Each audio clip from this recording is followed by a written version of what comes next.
was recently thinking about the pivotal steps in my journey so far, and I came up with 5 steps. And after I did this, I realized they were similar to Abraham Hicks's 5 steps, which I used to watch, so that may be why these steps of my journey are similar to the 5 steps that they discuss.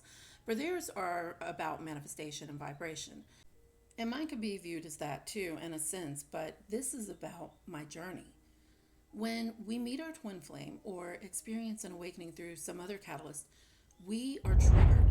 And this may vary between spiritual awakenings, but I think it's pretty common. And triggering is not just getting upset or being bothered by something, it's having a reaction to something that awakens symptoms within concerning a traumatic event or a mental health condition. But being triggered causes a domino effect where we react to triggers, and this is all fear based, which causes us to go through what I call an ego check, and I call it ego check rather than ego death or denots. But when this happens, we should begin to recognize our wounds, our traumas, which is where our triggers lie. We're shown our imbalances through the experiences of those triggers, through the ego check, through the running and chasing, even through reunions with our twin. And often this is based around a lack of self worth. So I'll just briefly discuss each of the steps. Step 1, imbalances. We're faced with imbalances all the time, every day. But when we are experiencing activation, our soul is turning us onto our spiritual journey. And we begin experiencing running and chasing energies, and we go through the ego check. The divine energy that we experience during soul recognition transmutes to our activation. And that's why the running and chasing is so intense. Step 2, surrender. And I do believe that we surrender throughout our entire journey, but this is when we begin opening to the divine plan. This is where we've recognized our imbalances and we open to the guidance of our higher self. We move on to our spiritual path, and through continual surrender, we experience ascension. I believe once we surrender to our divine guidance, we begin learning to surrender control in all areas of our life. Though I think it can take a while to truly come to fully surrendering control. But that's our journey. That's part of our journey. That's a big part of our journey. It's something we come to do more and more of the farther along we get on our path, because surrendering happens in lots of ways and many times throughout our journey. For me, I realized the divine hand in my life and that there's more than this physical plane of existence. I realized that I can be guided through each and every decision I make by listening to my higher self and asking things of my higher self. I learned that I actually can have unconditional love for myself and for others, which at the start of my journey, when I'd heard others talk about self love and unconditional love, I had no idea how that was possible. And I've come to that knowing through the experience of my journey and opening to the divine plan. We actually don't have to do too much except just be open to it. We go through surrendering, healing, and trusting, but it's not something we have to figure out or force our way through. This all happens to us as we experience our journey. Things happen, sometimes unexplainable things. And in those experiences, we're guided and supported with our healing. We find we've surrendered most times without even trying, even if we resist trusting sometimes. We might have something monumental happen and you just naturally give over to that trust. And I'm not saying we just sit back as if we're just along for the ride. There are times where we're shown we're meant to put in effort. Some things may come easily, but others may require work on our part, because that's the best way for us to grow through the experience or make a solid change. But in all of this, we're guided. We've just got to be open to it. And that's how meditation is actually extremely helpful. Like, not only am I getting peace of mind and receiving understanding, but I'm in open communication with my higher self. If there's something I want to ask, I can. And that's actually part of the physical aspect of our existence, to ask, to desire, because that's where potential, which is spirit, the infinite creative force, is the potential. And through our desire, we can bring that to life, which is the physical. And if you've not watched my other videos, I almost always talk about the physical and spiritual, because to me, that is what our soul is awakening us to. it's guiding us to align with that. And I believe that one twin represents more of the physical and one more of the spiritual. So I like to share how I see that come together in my journey, in every part of my journey. Then we begin to learn how to balance. During step two, we learned to trust in our inner voice. We learned how to differentiate between our ego and our intuition. And in step three, we learn how to balance those two, among many other physical and spiritual aspects of our soul. And these steps are not cut off from each other, like they blend, because, like I said, we'll always be faced with lower vibrations. And certain areas of our life may be harder to bring balance to than others. So these steps can blend, or we might go back and forth between them at times. But one thing I learned was how most of my traumas came from my mother and why she had similar traumas. And as I began going through that healing, my thinking changed. I was no longer in that conditioning and no longer living in those imbalances. And even if I was still somewhat, I was aware of it and I was open to being guided out of that, guided through my healing on that. That began me balancing into my self worth, self love, finding my authenticity in my unique balance. I began balancing knowing and feeling. That's balancing my heart and my brain. I learned to accept people as they are and appreciate the diversity that they bring to my life and our world. Seeing people for their potential, for their soul. And this has opened me to loving unconditionally. But in this, I also learned about my boundaries and how that works with loving unconditionally, because that was actually a really hard thing for me to do, to just understand what my boundaries even were. I had no idea. And I guess that's because if you don't have boundaries set in place, having boundaries is actually a boundary. So I even learned how to see children who are still in their authenticity. And it's changed my interactions with them by being conscious of my words and actions more than ever when I'm around them, and especially concerning past conditioning. Like, adults might be present in front of them and say negative things about themselves or other people. And I usually subtly, very lovingly try to insert my perspective so that those kids don't have only that social conditioning to go by. I know I'm not their parent, but I think when you just make that small gesture, that very subtle suggestion in a way that I can tell it helps because I can see people thinking on what I said. And I know that they deep down realize it themselves. But my point is, we learn so much in this experience of our journey, and we're shown how to find our unique balance within all of it. So step three is learning balancing, which brings me to step four, which is where we really put that balance to practice. During step three, we start raising our vibrations, and between steps three and four, we get consistent in our balancing. Over time, we get really good at balancing and keeping in high vibrations. We feel good almost every day, and we start seeing how our vibrations are affecting others around us, and we see it reflecting in our lives, like we start seeing it manifesting. So step four is practicing balancing. Then somewhere along the way, we move into step five, which is when we actually go back to step one and we're faced with imbalances. Usually the things that triggered us in the beginning. And like I said, there are always going to be imbalances, but there's a difference now that we've been prepped and equipped to handle those imbalances. And moreover, we're aware of those imbalances, like more than ever. And that's the big thing, being aware. Because things are going to happen and we may still get knocked off of balance sometimes, though it probably won't be near as often as it used to be.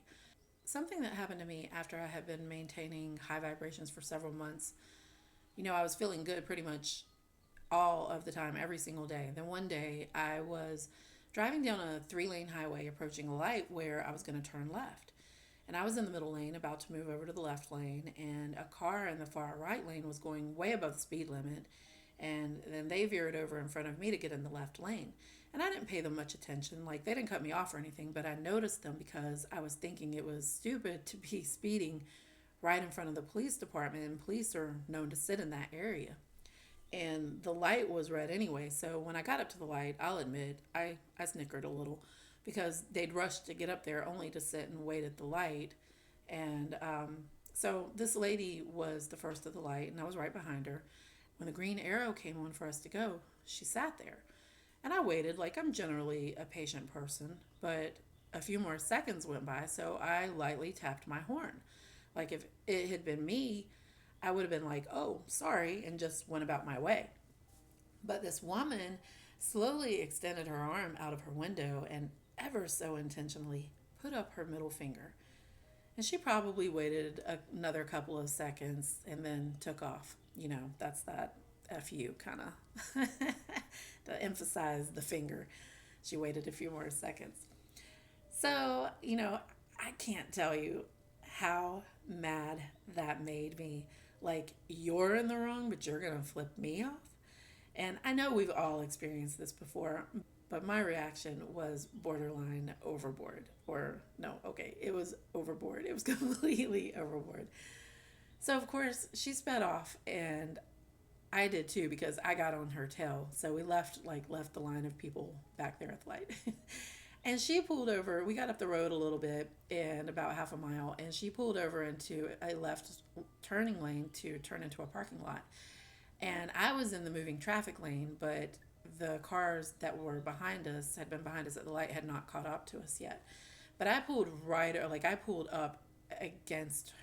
up against her car and pulled up to her window, and I yelled for her to roll her window down. Then the traffic that had been in the line at the light was coming up on me, and I heard tires skidding. So I bolted off. But in that moment, I was thinking of pulling into the parking lot and confronting this woman or slashing her tires, which I've never done. But this was all going through my head, and as I drove home, I had to laugh at myself. And as soon as I did, I asked, why did I get so upset? I've been in high vibes for a long time now. Why did this happen? And at first I couldn't understand it. Then I realized it's not always going to be easy. And I have a fairly relaxed life. Like, I've always been one to keep out of drama for the most part.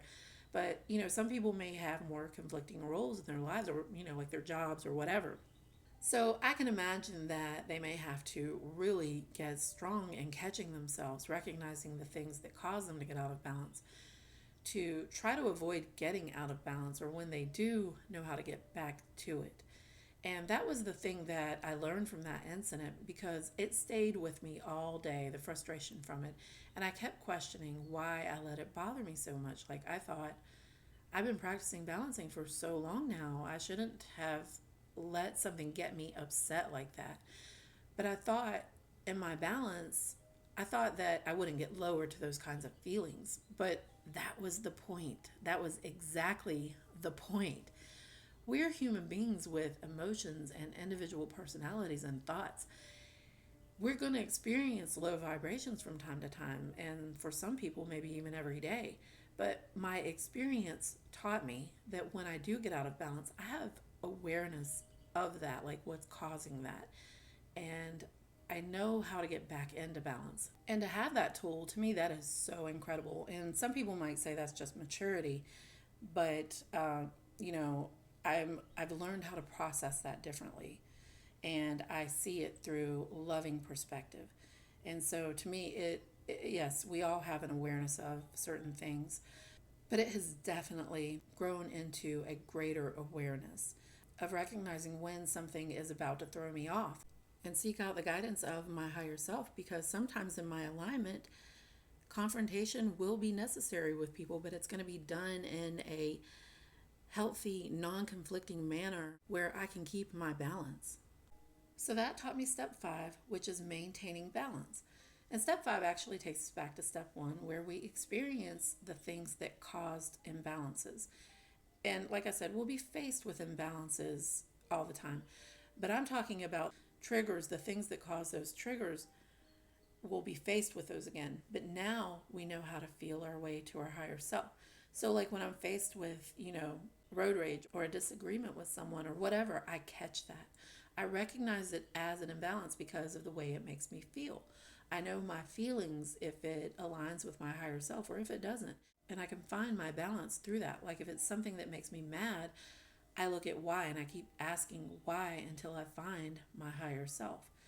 So I did start noticing being confronted with specific things that had to do with traumas, and especially specific people I'd encountered around the time of meeting my twin flame.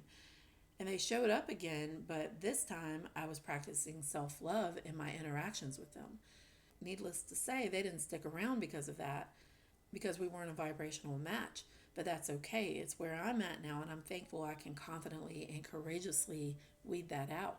Also, there have been certain things that I've been shown that were pointing out earlier experiences in my life, even things to do with trauma or wounds. And I was able to think about them with my new perspective and in my balance. I found I had gratitude for those experiences, and I felt myself move on from them in a way I never had before. And this is alignment with my soul. It's growing into even more awareness.